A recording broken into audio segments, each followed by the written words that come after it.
Dobro jutro in dobrodošli v Mariboru. Hello, I hope you can all hear me well. Welcome to the third European Youth Conference of the 8th Dialogue Youth Cycle, and welcome to Maribor, to Draž Hotel, where we are welcoming you on the conference where we will speak about the 9th youth goal of the EU Youth Strategy, Space and Participation for All. We know that participation and open, inclusive spaces are in the very heart of the youth work, and all the inclusive spaces for everybody to participate. We are very happy to welcome Mr. Miha Zupancic to give you the opening speech, the President of the National Youth Council. So, Miha, the floor is yours. Hvala, Maja. Spoštovana ministrica za izobraževanje, profesorica doktorica Simona Kustec, cenjena predsednica Evropskega mladinskega foruma Silja Markula, spoštovani delegati in delegatke ter vsi, ki nas spremljate preko spleta. Danes se v trenutnem triu predsedovanja Svetu Evropske unije začenja tretja in s tem tudi zadnja Evropska mladinska konferenca. Veseli smo, da smo v dosedanjem času uspeli zgraditi tako dobre odnose z našimi prijatelji, Nemci in Portugalci. Vsi smo se namreč zavedali, da je proces, ki ga vodimo, pomembnejši od posameznih držav in smo zato poskrbeli za skupne cilje, sodelovanje in kontinuirano nadaljevanje našega dela. V časih, v katerih trenutno živimo, se je pokazalo, kako krhke so lahko nekatere temeljne demokratične vrednote, za katere smo kratek čas v človeški zgodovini mislili, da so postale samoumevne. Države so morale pogosto pretehtati, katere pravice so pomembnejše od drugih. Tako se je zaradi borbe proti pandemiji zgodilo tudi to, da se je ljudem odvzelo pravico do javnega zbiranja in miroljubnega izražanja svojih mnenj. Zato je evropski mladinski cilj, ki ga obravnavamo, danes še pomembnejši od drugih. Torej prostor in participacija, še toliko bolj pomembna kot kdajkoli prej. Po eni strani je pomembno, da identificiramo vse prostore, kjer lahko mladi sodelujemo, po drugi strani pa je pomembno, da v trenutnih razmerah najdemo način, da mladim sporočimo, kako pomembna je njihova udeležba pri reševanju družbenih problematik. Pomembno pa je tudi to, da vztrajamo pri tem, da nam odločevalci omogočijo sodelovanje v procesih odločanja. Je pa vsaka krizna situacija tudi priložnost in to priložnost moramo znati izkoristiti. Izkoristiti tako, da se zazremo v prihodnost in na podlagi preteklih izkušenj, ki smo jih pridobili do sedaj, pripravimo boljšo, močnejšo in še bolj povezano Evropo. Tako bomo tokratno Evropsko mladinsko konferenco povezali tudi s konferenco o prihodnosti Evrope. Kljub časom, ki niso optimalni, smo vsi skupaj zadnjih 6 mesecev preizkušali orodja za implementacijo 9. Evropskega mladinskega cilja, ki smo jih oblikovali na preteklih 2 konferencah. Dragi delegati, sedaj imamo priložnost, da skupaj z vašimi izkušnjami, znanjem in idejami pripravimo priporočila za implementacijo cilja za odločevalce na ravni Evropske unije in držav članic, ter tako poskrbimo, da svet postane še malo bolj prijazen prostor za mlade. Naša zaključna konferenca je tako priložnost, da se ozremo nazaj, da pogledamo, kaj smo naredili dobro, morda kaj bi lahko naredili bolje, pa tudi, da se ozremo v prihodnost in zapišemo, kaj vse še moramo narediti, da premagamo ovire in izzive na poti do cilja, ter tako izrazimo, kako nas morajo odločevalci pri tem podpreti. Odločevalcem, tako Evropski komisiji kot državam članicam, želim sporočiti in poudariti, da mladinski dialog ni samoumeven. Številni so sodelovali in pomagali, da smo razvili mladinski dialog do ravni, na kateri je sedaj. Zato pozdravljam vse pretekle generacije, ki so svojim doprinosom omogočile boljše pogoje za mlade. Sedaj pa je ključnega pomena to, da se vzpostavi dober institucionalni spomin mladinskega dialoga, ter da to postane prioriteta Evropske komisije in držav članic. Predvsem pa je pomembno to, da se naše končne ugotovitve upošteva. Mladi moramo ostati v ospredju mladinskega dialoga. Veseli me, da lahko kot dober primer izpostavim sodelovanje Mladinskega sveta Slovenije in Urada Republike Slovenije za mladino pri organizaciji te konference, pa tudi pri delovanju nasploh. Sodelovanje je namreč res na visokem nivoju. Odločitve smo sprejemali po skupnem posvetovanju, med nami je ves čas potekal dialog. Na obeh straneh so prisotni ljudje, ki jim je resnično mar za mlade. V našem skupnem, a žal omejenem času, pa želimo storiti največ, kar se da za izboljšanje položaja mladih. Zato, da smo pa danes sploh prišli do te točke, pa se moram še posebej zahvaliti svoji zagnani ekipi na Mladinskem svetu Slovenije ter vsem facilitatorjem in harvesterjem, ki boste po svojih najboljših močeh poskrbeli za čim bolj tekoč potek naše konference. Še vedno pa si želim, da bi za naše želje in predloge imela več posluha Evropska komisija in naše Ministrstvo za izobraževanje. Delegati, upam, da vas mladinska energija in zagnanost spodbudi, da skupaj naredimo nekaj dobrega, nekaj odličnega. Potrudili se bomo, da čim bolj ujamemo bistvo vašega mnenja in ga predstavimo ter posredujemo odločevalcem. V Mariboru pozdravljam tudi predstavnike mladinske strani držav prihodnjega trija, Francije, Češke in Švedske. Želim si, da bi iz te konference odšli s čim več uporabnih informacijami, ki jih boste potrebovali za pripravo vaših konferenc, predvsem pa upam, da vam je lahko sedanji trio zgled medsebojnega sodelovanja. Še enkrat želim vam veliko sreče in uspeha še naprej. I would like to remind you on one thing which is really important. So you have the interpretation button if you want to translation of the speeches. So you have the button on the Zoom which is called interpretation. You click it and you can choose the language that you want to listen to. So I would kindly invite Professor Dr. Simona Kustec, the Minister for Education, Science and Sport of Slovenia, to give us the introduction speech. Spoštovani visoki gostje, spoštovani mladi, spoštovana predsednica Evropskega mladinskega foruma Silja Markula, spoštovani predsednik Mladinskega sveta Slovenije Miha Zupančič, spoštovani predstavniki držav, visoki, dragi, spoštovani gostje. V čast mi je, da vas lahko pozdravim na zadnji Evropski mladinski konferenci 8. cikla Evropskega mladinskega dialoga, ki jo organiziramo v času slovenskega predsedovanja svetu Evropske unije. V še večje veselje pa mi je, da smo danes skupaj, kljub še vedno zahtevnim razmeram zaradi epidemije, ki so nam onemogočile, da bi se sestali živo v Mariboru, v izjemnem mestu z močnim mladinskim sektorjem in mnogimi priložnostmi za mlade, ki je leta 2013 s ponosom nosilo tudi naziv Evropske prestolnice mladih. Vsekakor povabilo v živo v Maribor in v Slovenijo ostaja in velja. V zadnjem letu smo dobro spoznali in izkoristili spletna orodja, ki so nam na voljo. Ekipa je vložila ogromno truda, da pripravi kar se da kakovostno konferenco in prepričana sem, da bomo tudi tokrat uspešno dosegli vse zastavljene cilje, pa čeprav, kot rečeno, žal nadaljavo. Celoten proces mladinskega dialoga je v 8. ciklu posvečen implementaciji 9. Evropskega mladinskega cilja, to je prostor in participacija za vse. Sloveniji je izjemno pomembna participacija mladih. Zato smo kot glavno prioriteto predsedovanja Slovenije Svetu Evropske unije na področju mladih izbrali prav državljanske prostore za mlade. Današnja konferenca je ena izmed ključnih aktivnosti pri zagotavljanju majhnega delca državljanskih prostorov za mlade. Državljanski prostori za mlade se morajo odpirati na vseh ravneh. Zato sem res vesela, da boste v sredo imeli možnost neposrednega pogovora z odločevalci na lokalni, regionalni, nacionalni in evropski ravni. Prav za nas odločevalce je namreč izjemno pomembno, da se z vami, mladimi, pogovorimo in da neposredno od vas slišimo, kakšno prihodnost si želite, kakšne so vaše potrebe in kaj vam je pomembno. Le tako lahko implementiramo politike, ki resnično izboljšujejo vaša življenja in naslavljajo seveda tudi vaše težave, vaše probleme. Evropske mladinske konference so pomembne tudi zato, ker na enem mestu združijo mlade, predstavnike mladinskih organizacij, predstavnike držav in druge deležnike na področju mladinskih politik.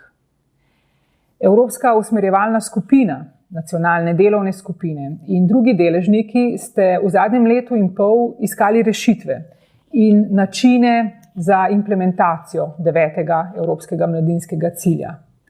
Hkrati pa ste že sami spremenili cilj v akcije in s tem na različnih ravneh že izvajate prostore in participacijo za vse.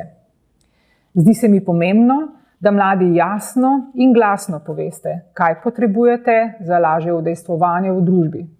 Zato, da boste v tej družbi kvalitetno in lepo živeli. Vemo, da ste ključni tako za sedanjost kot za prihodnost Evrope in naših nacionalnih prostorov. Zato smo veseli, da bo tekom prav te konference govora tudi o prihodnosti posameznih držav članic in nas kot celote Evrope. Vse mlade pozivam, da se aktivno vključite v proces konference o prihodnosti Evrope in s tem odločno in na glas poveste, kakšno Evropo si želite. Poiščite načine, da se boste med seboj najbolje organizirali, da se boste najprej sami slišali in znali poslušati in potem ta vaš glas enotno prenesli naprej do ostalih, ki smo tu tudi za vas in za to, da vam pomagamo pri iskanju rešitev za vaše težave, probleme pa tudi pričakovanja. S tokratno konferenco odpiramo vrata tudi letu 2022, letu Evropske mladine, ko bomo v dialogu z vami, dragi mladi, še bolj intenzivno iskali rešitve za izzive, ki jih je prineslo obdobje epidemije.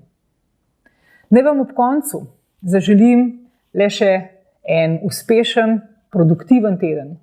Hkrati pa, da se te konference res uspešno udeležite in da z nje odnesete tudi veliko novih prijateljskih vezi. Le z dobrimi odnosi bomo lahko skupaj gradili odporno Evropo za vse. Vse dobro vam želim, pazite nase, ostanite zdravi in seveda polni mlade energije. Srečno! EU Youth Dialogue has very important stakeholders that all need to work towards better future for all young people in Europe and further.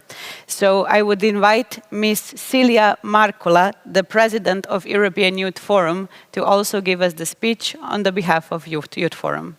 Ms. Silja, the word is yours. Thank you very much. Dear Minister, dear Miha, dear colleagues and friends.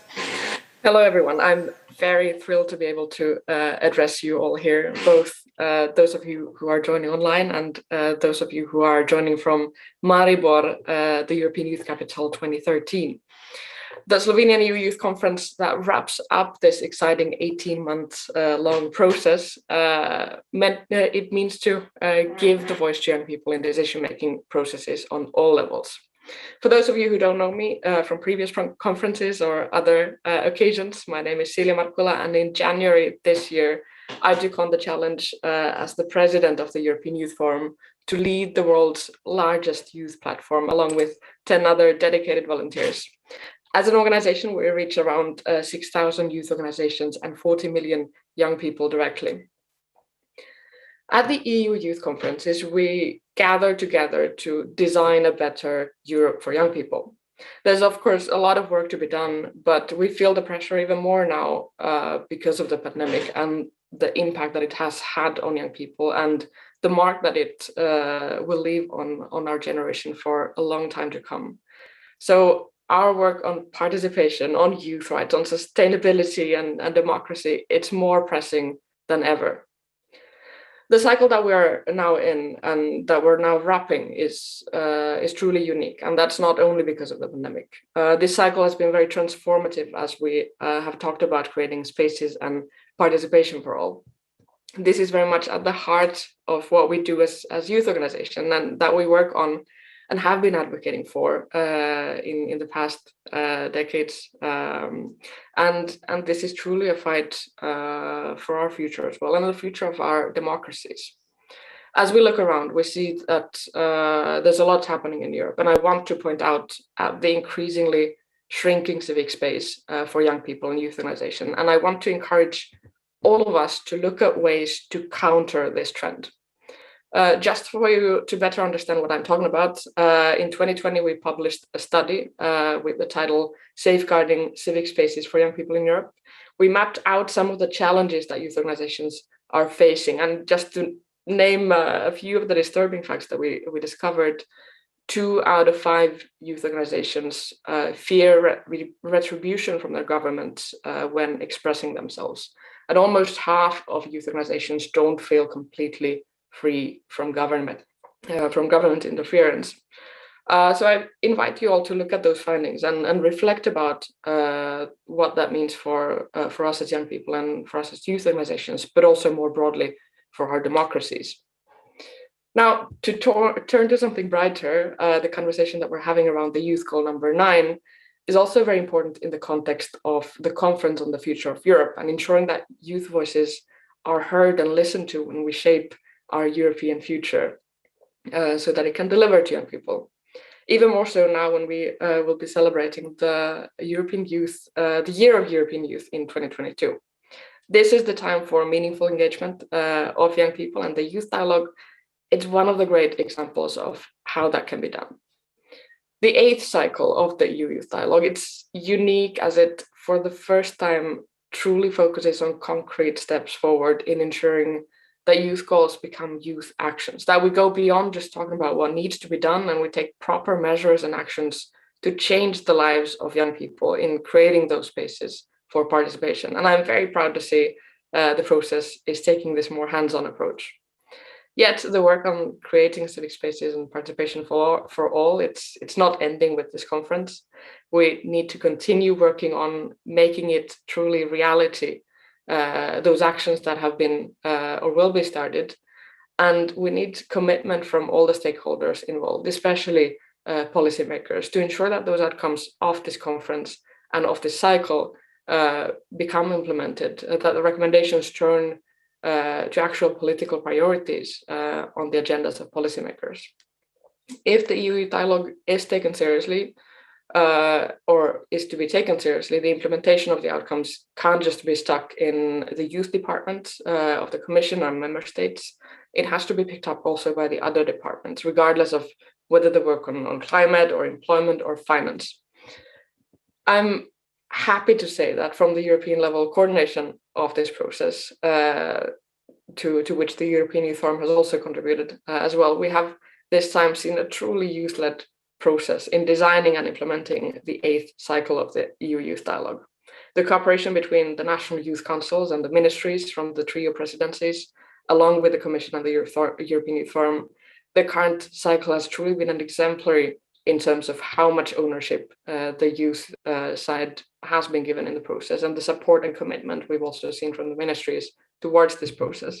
And I can only hope that future presidencies in the EU will also take this as a leading example on how to work further on this process.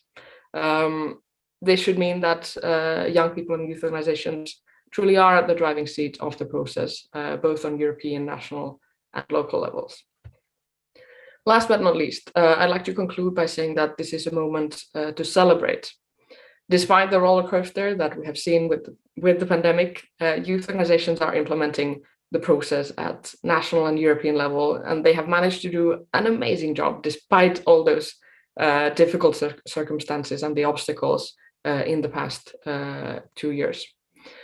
Both young people and youth organizations who participated in the qualitative consultations, the roundtables that we have seen of the international non-governmental youth organizations, the Central European Survey and the implementation activities. I want to applaud you for your work. Just imagine the possibilities to scale up this work if the circumstances were even just a bit easier. This has been truly remarkable despite all of those circumstances.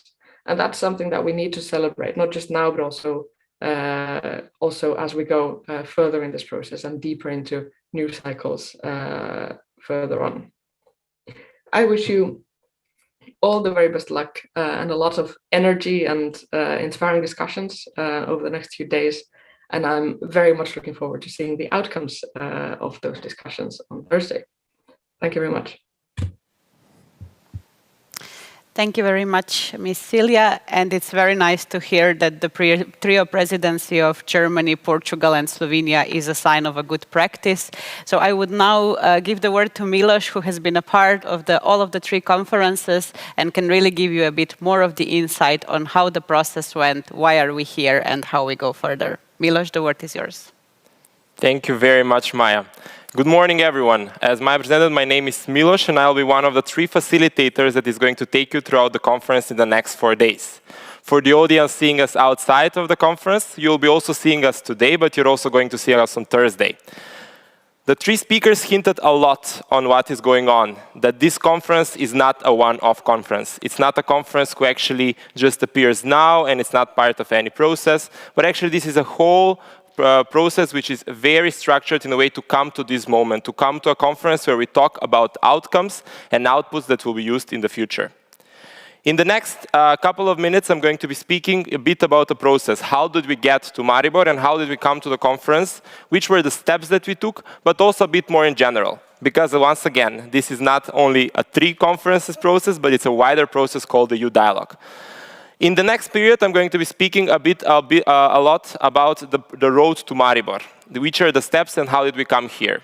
In the next half an hour, I'm going to be sharing some insights on the process, the outcomes of the previous conferences, but there will also space for interaction with you, the audience, also participating in the conference, but also wider, the ones who are following us through the live stream.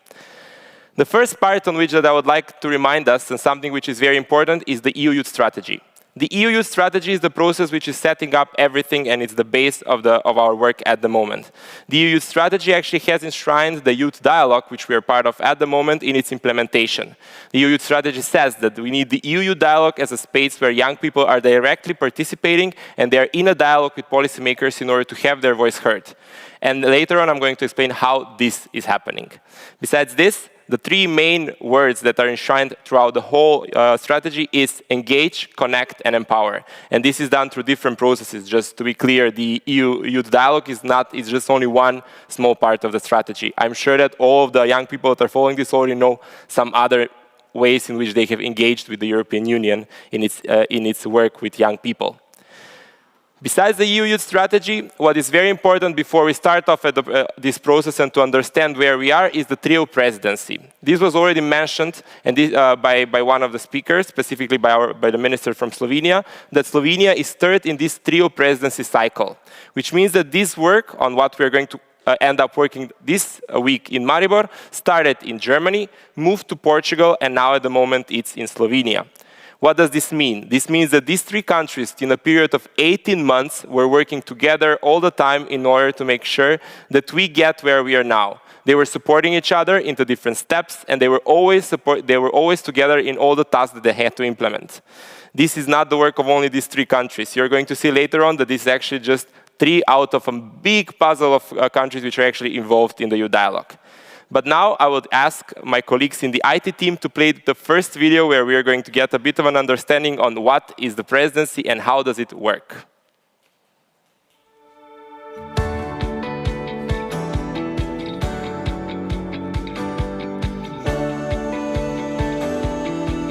The European Commission, European Parliament, European Council and Council of the European Union are institutions of the European Union. The Commission, Parliament and Council of the EU negotiate most EU laws together. The governments of the Member States are represented in the Council of the European Union. It is also simply called the Council. The ministers meet in 10 different Council configurations. For example, in the Education, Youth, Culture and Sport Council configuration. Every 6 months, the presidency of the Council changes. A country then takes over the presidency of the Council. Given that 6 months pass quickly, 3 countries form a trio presidency. They set common goals. Holding the chairmanship entails creating the agenda, submitting drafts, writing minutes, leading negotiations, finding compromises. The national youth councils are in contact with the ministries. When council documents are prepared, national youth councils may be involved. The national youth councils are responsible for implementing the EU Youth Dialogue in the member states. They are also often involved in the planning of EU youth conferences. Young people can, thus, help shape EU policy.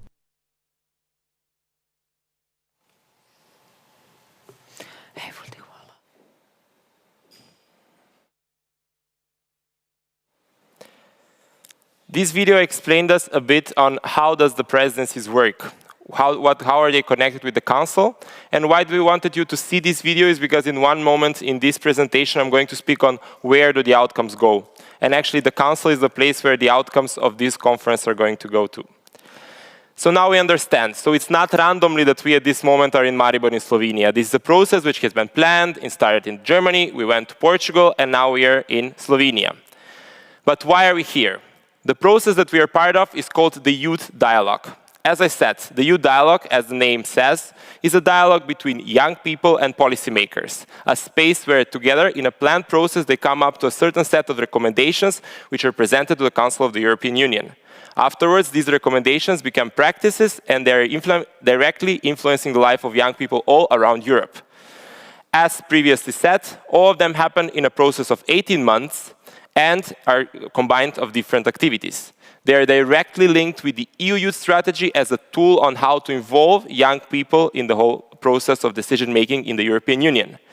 And it's not only conferences. The last point before we see the video of the Youth Dialogue explaining us a bit more on what does it mean, I would like to point out the other things. It's not only the conferences on the European level that actually form the Youth Dialogue. There is also other parts which are there. We have debates with young people, we have coffee with politicians, we have discussions, we have interactive activities which are happening in youth centers, schools, open-air activities. All of these different activities where people are consulted and they talk with the national working groups is the place where Youth Dialogue is happening all around Europe. Sadly, in the last 18 months, besides actually having this big task to consult as much as people as possible, there was this big barrier which was called COVID-19. But we are very proud to say that these trio presidents succeeded to put in practice the youth goal that they actually took as a responsibility to work on.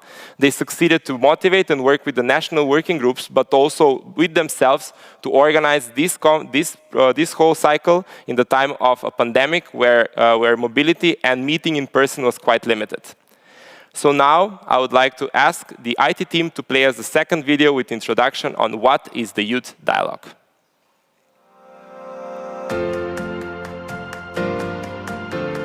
The EU Youth Dialogue allows young people to engage in dialogue with political decision-makers and discuss their concerns and demands. The EU Youth Dialogue takes place at all levels and in many ways. At EU youth conferences, in Europe-wide surveys, in projects, or at national events. There are various ways in which you can get involved. For example, there are dialogue events, workshops, and youth dialogue projects which take place all over Germany. Here, young people can voice their demands, have discussions with political decision-makers, and work out solutions together. Another way to introduce ideas and demands is to participate in online surveys and other tools facilitating digital participation. This means that results in the form of ideas, demands, and solutions can be collected everywhere as part of the Youth Dialogue. The EU youth delegates then take the results to the EU youth conferences, where they meet other EU youth delegates and policymakers. The EU youth delegates discuss their demands on an equal footing with the policymakers of the EU. The results of the Youth Dialogue are disseminated to political decision-makers at all levels. In this way, political decision-makers can incorporate the demands and ideas of young people in their political decisions. All participation opportunities and results can be viewed at www.europa.eu/youth/EU.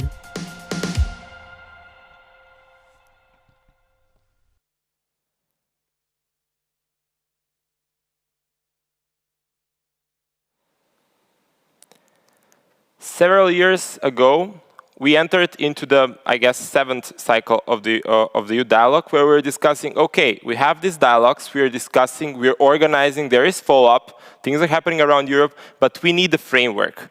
The framework is the space where we would like to know on how do we develop. We wanted to have a bigger, broader framework, which is not going to be only the youth strategy, but something that is going to guide young people today, young people tomorrow, and also in the future, the young people can easily evaluate of what have we done, where are we, and how can we have recommendations that actually follow up each other and not repeat each other. This is the place where the youth goals were introduced. From the last cycle of the youth dialogue, from cycle 7, we have a framework which is called the youth goals, which is directly linked with the youth dialogue. The youth goals are guiding us as discussion as topics in which we want to discuss and see what can we do for young people in Europe. There is 11 youth goals which are covering a vast variety of information and a vast variety of topics which are important for young people.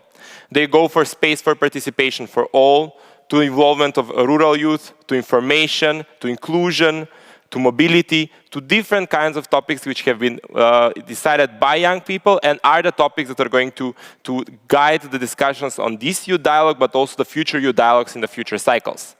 I'm sure that you all know that we are now, at the moment, in this trio presidency, more specifically discussing the Youth Goal 9, which is space and participation for all.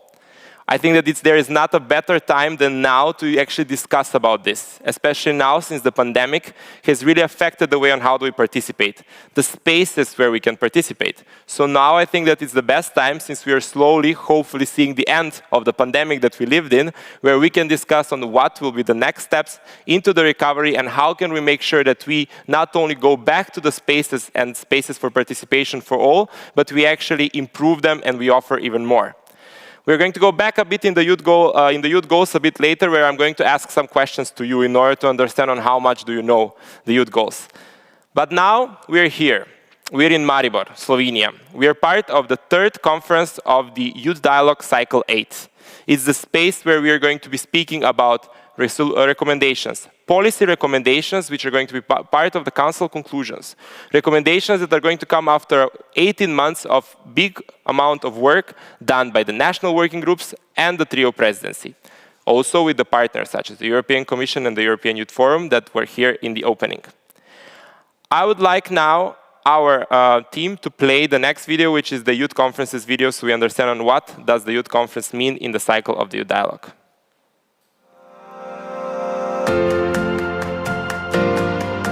The EU Youth Dialogue focuses on the 11 European Youth Goals. They bring together the demands and wishes of young people for a European youth-friendly society. The EU Youth Goals are part of the EU Youth Strategy and are therefore fundamental principles of EU youth policy. The Youth Goals will be further developed at all political levels in order to implement them. A youth goal is set by 3 countries, which together form a trio presidency of the Council of the European Union for 18 months. During the trio presidency, the EU Youth Dialogue will also focus on this youth goal. The youth goal is also the subject of the EU Youth Conferences. EU Youth Conferences are a format for dialogue between young people and politicians on an equal footing. The outcomes of the EU Youth Conferences are incorporated into the work of the EU Youth Council of Ministers. There, common positions of the EU countries are developed as recommendations and guidelines for the member states. They can also influence the work and tasks of the EU Commission.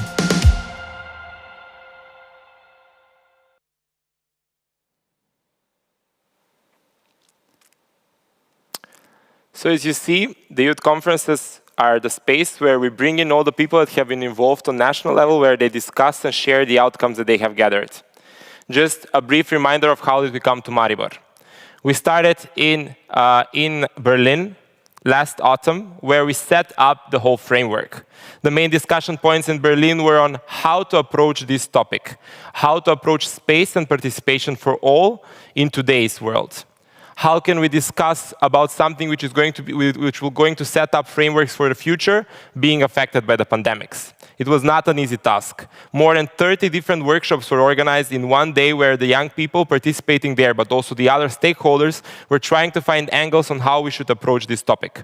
Based on this, we got outcomes, and based on the outcomes, we already started gathering information on local and national level, which brought us to the next conference, which happened in Gaia in Portugal. In Gaia in Portugal was the space where we wanted to enter into the implementation phase. Celia in her speech mentioned that this cycle is unique because we changed a bit the structure.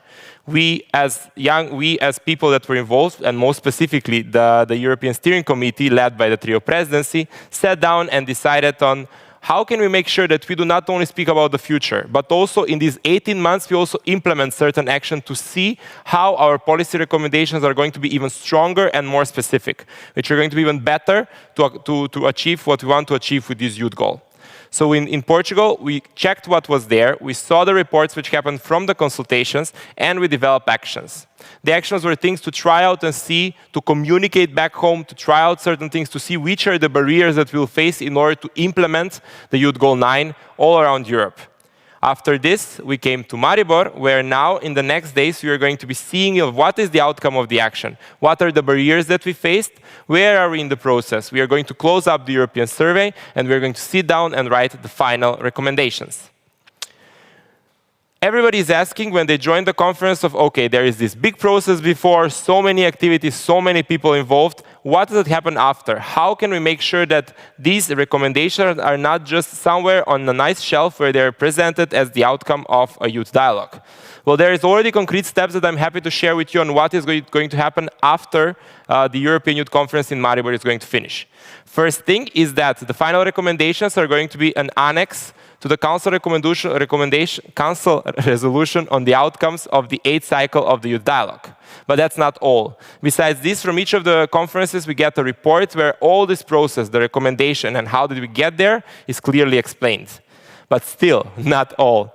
And then these recommendations are also going to be presented to the next trio presidency. In the next months, the handover meeting is going to happen between this presidency and the next 3 countries, and this is already going to be given as a framework as what the 3 presidencies have done in the youth dialogue process in their cycle. On the 1st of October, the results are going to be presented on the meeting of the Director Generals on Youth. So already, very now, on Friday, the results from here will be presented, and this meeting is also going to be hosted here from Maribor.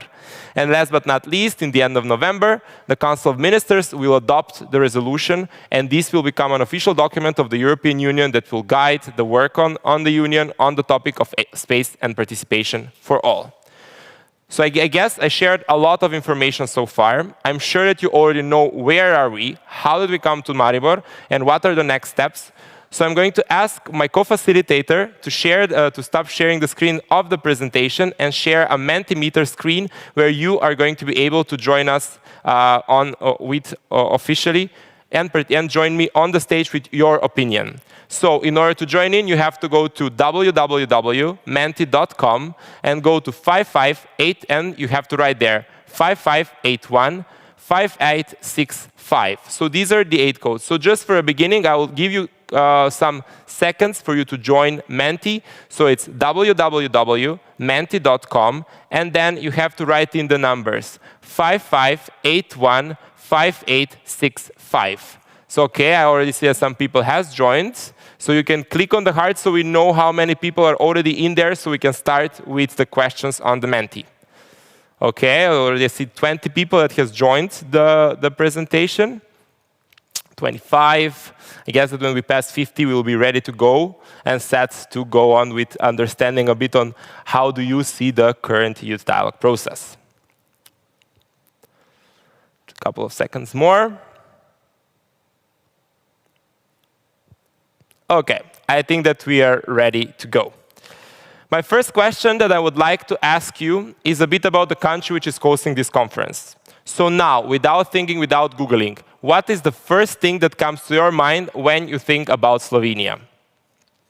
Let's see. Mountains is the first answer that we are getting. Love, since it's part of its name. Basketball, a lot of mountains, a lot of love. Home, beautiful. Okay, Bled, which is it's a very nice place, and I strongly recommend everyone to visit. They say it's a cold country. I can confirm we had 27 degrees yesterday, so it's definitely not a cold country.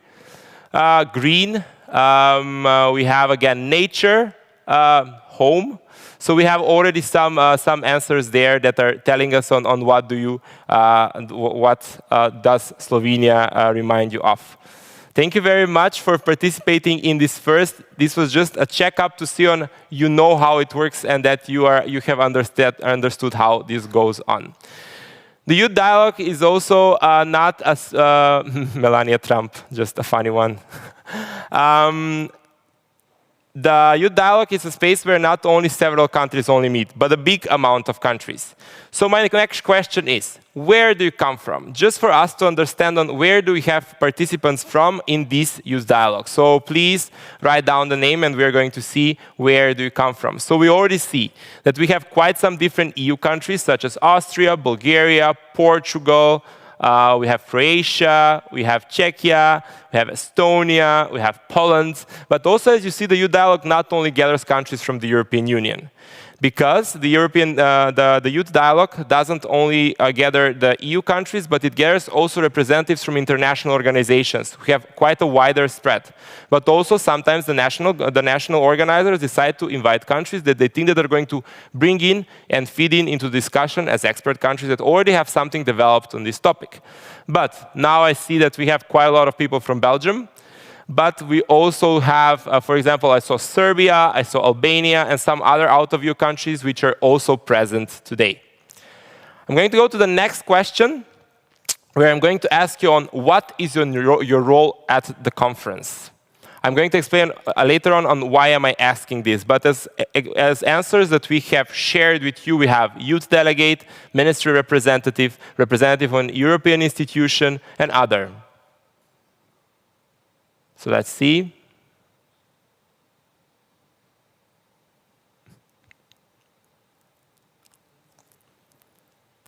Okay, so I can see that we have a big amount, as you can see in the bubbles, we have a big amount of representatives from the youth delegates. We have the youth delegates are here who are representing their national youth councils in most cases, or in more of a practical wording, they are representing the young people at national level. There is also representatives from ministries who are here to work with the youth representatives, come up with the policy resolutions and also support with their experience and knowledge. We also have representatives from the European institutions who are following this process closely to understand, to participate, and also bring in their expertise, because this topic is also not news to the European institutions. And then we have other. And this is the space where I would like to introduce to the audience, especially to the people that are following the live stream, our third co-facilitator, Simona, who is also working with us in this process, and she is actually behind the computer, talking with you, writing on Zoom, and making sure that everything is going well into the process. So Simona, can you hear me? And maybe we can have Simona also pinned at the screen so people can see her at the co-facilitator spot. Hi, Milos. Yes, I am here. I can hear you well. So Simona, how is it going? Do we have interaction going on the chat? Everything good? Participants are there? Yes, we have participants here. We have good interaction in the chat. It's I think we have good conditions to have lively debates today. Perfect. I will just ask one question to the audience and I'll ask you to share the results with me. Because we had this part here which is called other. So the people that answered other on the Mentimeter, can you in the chat write on what are you representing in the youth dialogue? Because we know that the puzzle is not complete only with these three given options. So maybe we can see on who else do we have here on the youth dialogue.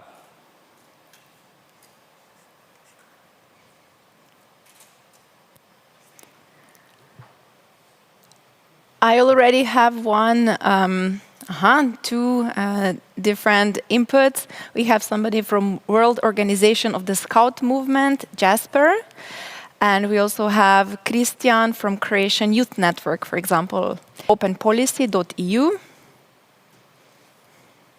So we have a variety. So as I said in the previous answer, is that this is not the complete puzzle. We have the European Youth non-governmental organizations who are also joining us, but we also have some people who are here Also following all the conference in the role of the teams that were presented in the beginning from Maya, because it's not only the three of us that are involved into the creation of this conference, but it's a big team of more than 50 people in order to make this happen. Thank you very much, Simona. I'll go on with the next questions. I have a couple of more for our audience to understand on what is their view and what are we talking about here. So I'm going to go with the next question, because we know that we have veterans also. We have people that have been involved in the process for quite some time. They are coming either from the ministries or they have been involved in several other roles throughout the developments of the youth dialogue, or previously known as the structured dialogue. So let's see on whom do we have. So we have, and how many cycles of the youth dialogue have you been part of? So we have most of the people, it is their first cycle, so I'm very happy to see you all here and participating actively. We have a couple of people who are here for 2 cycles. Then we have 4 people who are here for 3 cycles, and you want to know who these 4 people are. They can give you very nice information on how can you behave, how can you learn the most, and how can you contribute the most, which is the most important when it comes to these conferences. And then the 5+, these 7 people, which I guess there are more because we have only around 60 people that has joined Menti. These 8 people are the people that you really want to talk to. They can give you a lot about the history, on how things developed. We're also sometimes discussing similar topics that have been discussed 10 years ago, because the youth dialogue and the structured dialogue started in 2010. So there has been quite a lot of things going on already. So you can speak with them, find them, and then this will be a nice resource for you that you can use back home, and then you can learn from, and then their knowledge will be something that you'll be able to use in your work here, but also in general in the youth policy development in Europe. I'll go to the next question. We're already going to go to Youth Goal 9. So what do you think on what is the Youth Goal 9 about? I think that I mentioned it already several times. I have already one person who thinks that it's on quality employment for all. I'm very sad to inform you that this time we are not going to be speaking that much about quality employment for all, but maybe in some of the next cycles this might be the topic, and I will very much encourage you to join in also there. Also, some people think that it's about inclusive societies. Yes, we are going to be talking about inclusivity, but we are going to talk about it through the eyes, through the glasses of the Youth Goal 9, which is about space and participation for all. We also have one which is called about moving rural youth forward, and once again, we might talk about it. This might come up in one of the policy recommendations, but this will be done through the glasses of space and participation for all, which is our main youth goal that we are going to be discussing for. The last thing that I want to ask you is about the targets. If you have checked the documents, and if you have checked the background documents, if you have checked the Youth Goals website, there is information is all around, you would know that the Youth Goal 9 has several targets. So I do not need you to write down specifically and copy it from another tab on what are the targets, but what do you think are the targets? What do we have to achieve in order to achieve Youth Goal 9? So, in order to achieve Youth Goal 9, we think that we need to have equal access. We need to have formal participation of youth as target number 1. We have to have representation, safe physical space, information, democracy, inclusiveness, physical youth spaces, virtual and non-virtual spaces, safer online and physical spaces for youth. So we talk about safety on how do we get engaged in the youth spaces. There is about democracy, the inclusiveness, again, as an aspect which is very important to make sure that everybody is involved in the process. The digital space, which is very much needed at the moment. Then we have the increased youth participation in general, the autonomy of young people when it comes to decision making. So you see, these are all these different topics. How are we going to be working on Youth Goal 9 is that we are going to be working with having 7 target groups that will be working together in the next 3 days to come up with the recommendations. The recommendations are going to be from equal participation to to safe online spaces, safe physical spaces, to information, participation in decision making, and other topics that have been mentioned here. And last but not least, this is more. This is not the weekend, and I'm sorry about the mistake this time. It's what are you mostly excited about the conference? So I'm going to ask you here on what are you the most excited about the conference and which parts are you mostly looking forward to? Let's see, the results, the networking. Results, so very much excited about the results. We're also looking forward to see where do we get. Meeting new people, learn from each other, discuss, the participation in the debates, hearing new ideas, and the exchange between the countries, probably realities and information, amazing debates, and etc., etc. Thank you very much for this. I'll ask my co-facilitators to stop sharing this screen, and we are going to go back into the last point of what we're going to share with you as information as part of this official opening, which is the space where we are going to speak about the conference program. You already started pointing out in the last Menti question, what are you the most excited about when it comes to the conference? But now I'm going to briefly go for us to know on what are the points that we are going to be discussing and how it is going to be organized in the agenda. For the people following us online, this is the information, meaning online on the stream. This is the information for you to know on how on Thursday when you join back, how did we come to so far and how did we develop these recommendations. I'm not going to go into the times and I'm not going to go into the whole time schedule. This is something that you can check on the conference website, but I will speak a bit about on what are the main topics that we're going to be discussing about in this conference. So day one, or the official starting, is today. We are already officially opening the conference, but besides this, we are going to have a panel discussion where we are going to speak about on how do we recover the civic space and participation after COVID-19, trying to be forward-looking and see on what are the next steps. We're going to have a space to present the findings of the research part of the current cycle, and again, we are going to work with the participants to understand on getting to know each other, but also understand on what are the different national realities which are happening all around Europe. Today we are going to finish at 4, but tomorrow we are continuing in the same spirit, but this time we are going to be working more into the smaller working groups.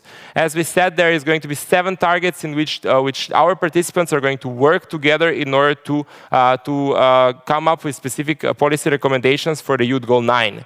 They are going to work divided on the target, and they will have the whole day to work in small groups. And at one moment, we're all going to meet in the plenary to exchange the ideas with each other.